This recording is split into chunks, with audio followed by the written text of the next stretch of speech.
What is polling doing to reform UK and the Conservative Party?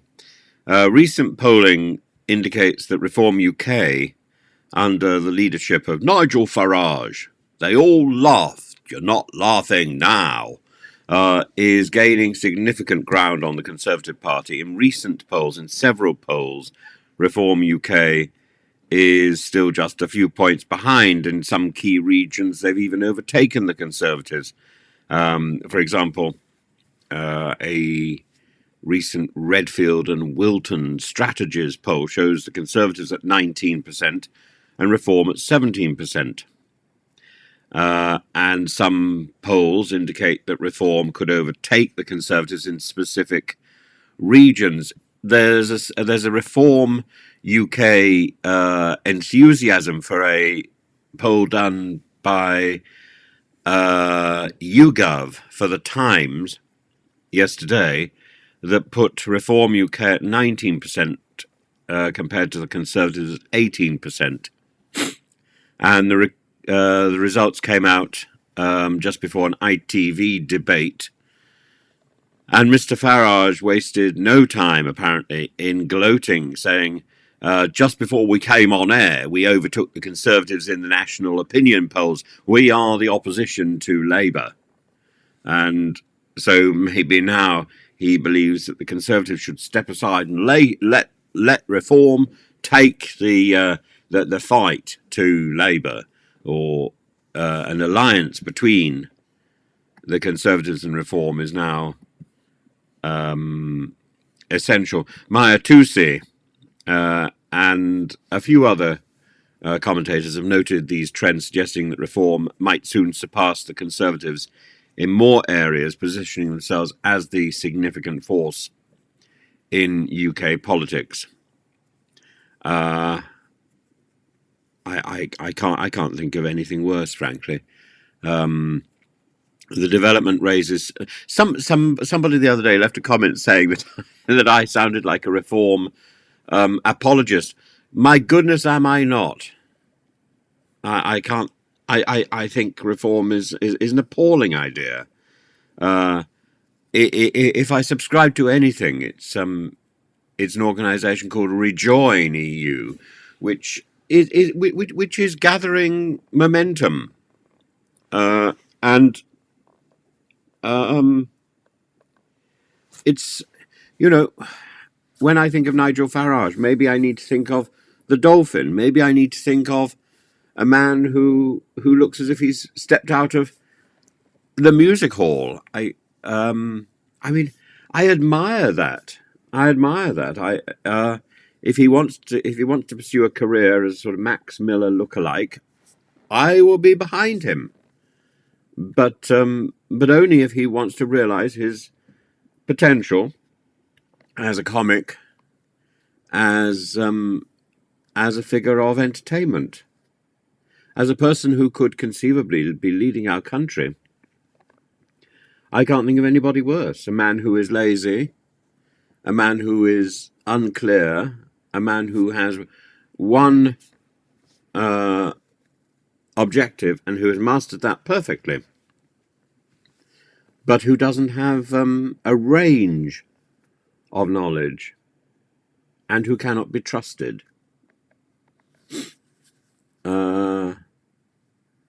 And it's that issue of trust which is probably so important. And I don't think one should be doing comparisons here and saying, oh, well, Boris can't be trusted, Rishi Sunak can't be trusted, you can't trust Starmer. It's not a comparison.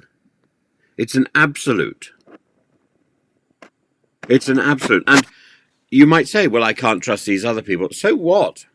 Can you trust Farage? Absolutely not. So you've got a choice of a range of people you can't trust. And I would suggest that Farage is the least trustable.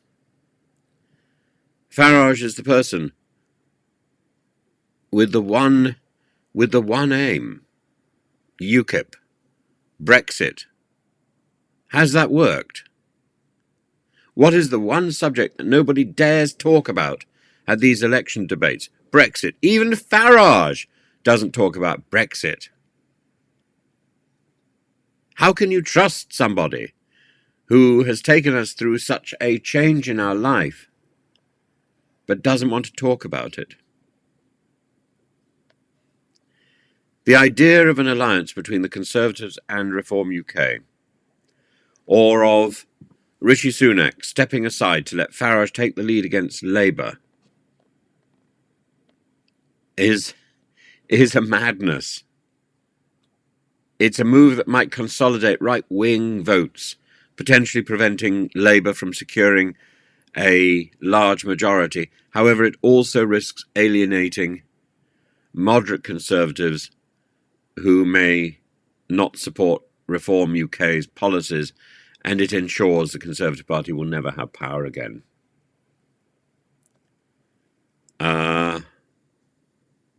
That may be something people want, to keep the Conservatives out of power again, given the mess that it's made of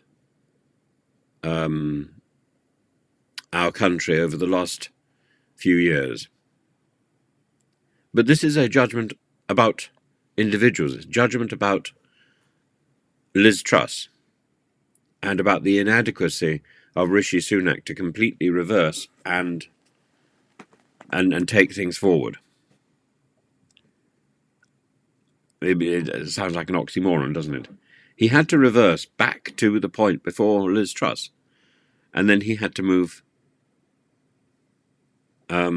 He had to make things better.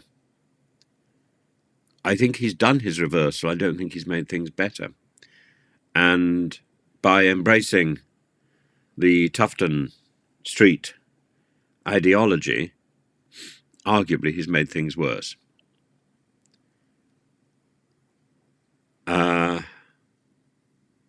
Should we go all the way down towards reform? I think not. I think not. And I don't think it matters what your opinion of is Mr. What do you think of Mr. Starmer?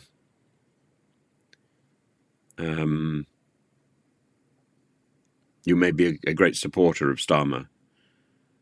It doesn't mean you should ignore the threat of reform. And you may be a great opposer of Starmer. It doesn't mean you should endorse reform. Reform is a deeply dangerous phenomenon, led by somebody who will say whatever he thinks.